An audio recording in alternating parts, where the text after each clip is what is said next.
Carlos Ladero, director comercial de GPM. Carlos, muy buenas tardes. ¿Qué tal? Buenas tardes.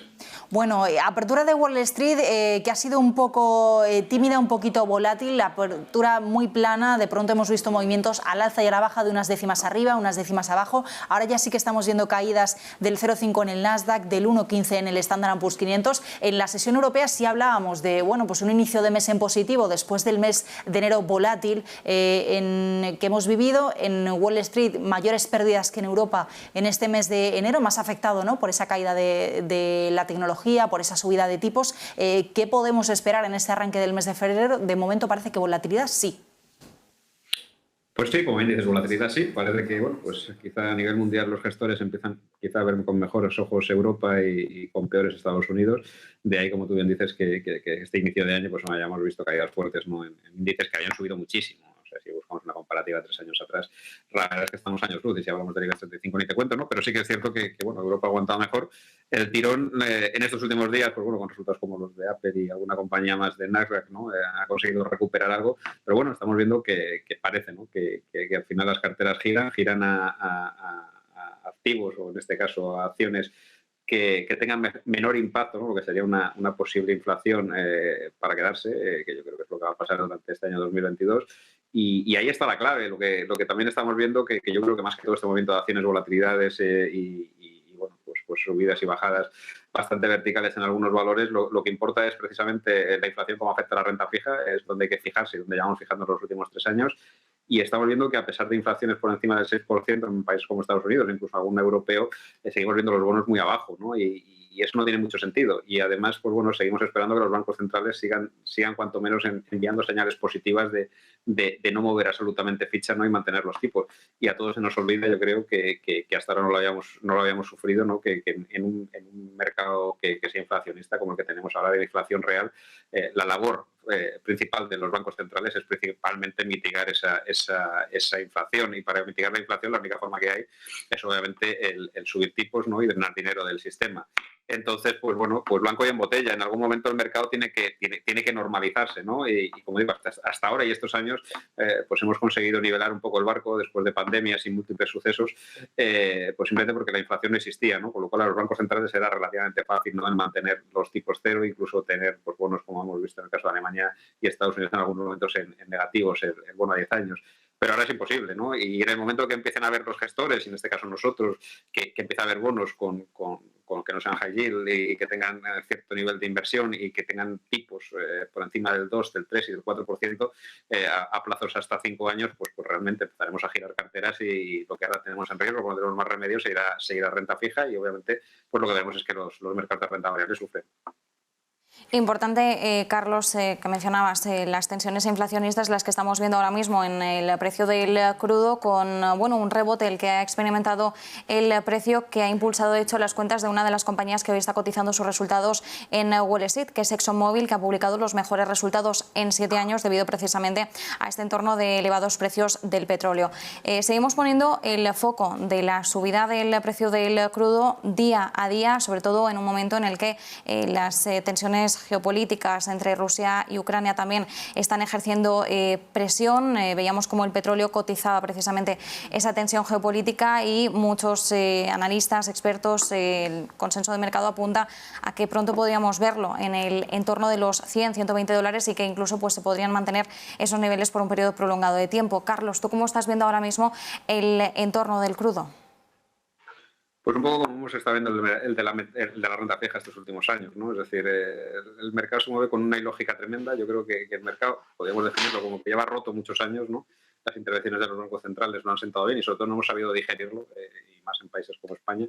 Y pues el caso del petróleo es uno de ellos, ¿no? Es decir, hoy por hoy, pese al tema de Ucrania no es un gran productor de petróleo. En todo caso, tendría un problema con el gas, vale, Europa, viendo precios del petróleo por encima de 90, cuando realmente la demanda va bajando. Al fin y al cabo, si estamos implementando medidas donde al final se autoconsuma, y además se haga con energías renovables, estamos invirtiendo cientos de millones por parte de muchas compañías, obviamente es para disminuir ese consumo de petróleo. El consumo de petróleo a nivel mundial en los últimos años está descendiendo. No tiene lógica, ¿no?, que por casos como el de Ucrania no veamos precios en torno a los 95 e incluso $100, y además que alguno piense que sea de forma sostenida, que puede ser. Aquí en este mercado últimamente puede ser cualquier cosa, pero la lógica tiene que apuntar a que el petróleo tiene que estar en un rango de 45, 65 dólares máximo, ¿vale? Nosotros siempre vamos a apostar por eso y lo que pasa a corto plazo nos da exactamente igual, ¿no?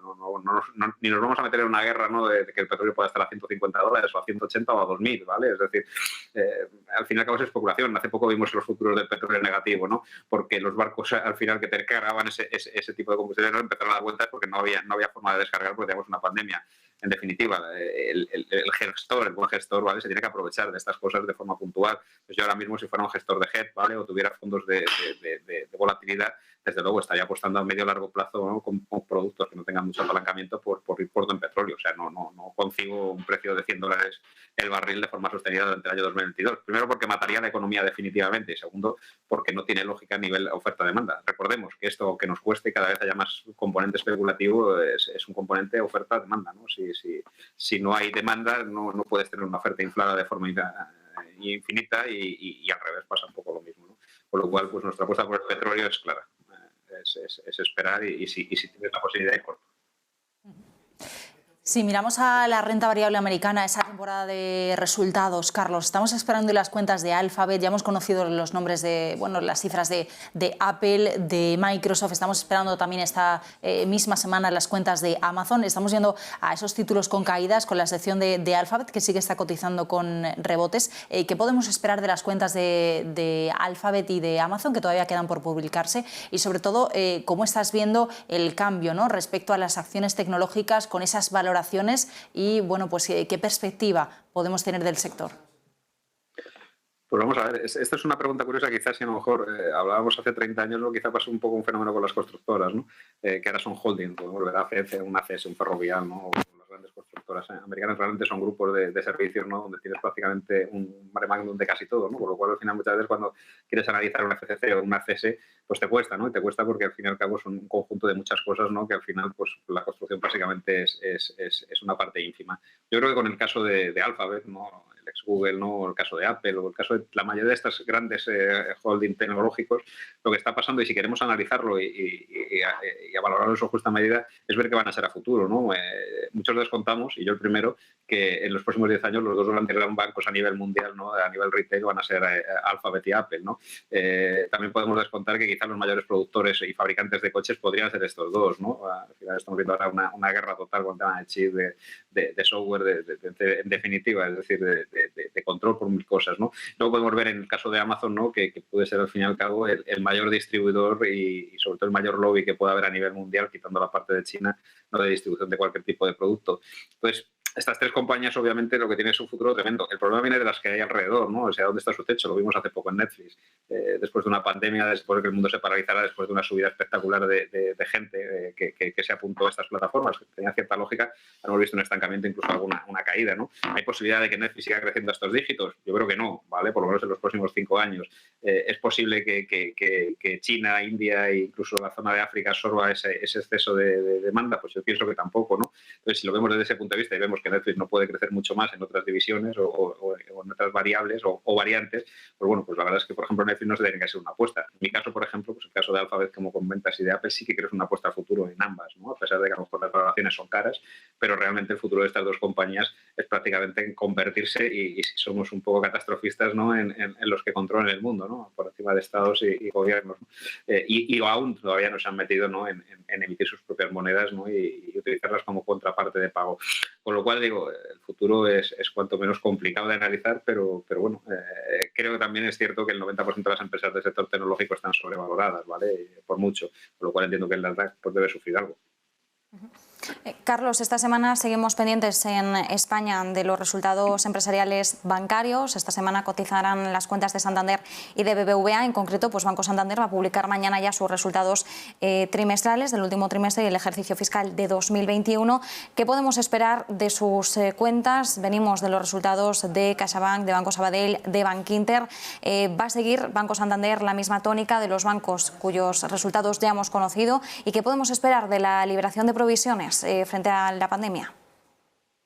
Bueno, pues como bien dices, yo creo que los resultados de los bancos van a ser... Hoy Santander estaba subiendo, yo creo que después de haber presentado el resto, o la mayoría, pues parece que el mercado descuenta que van a ser buenos.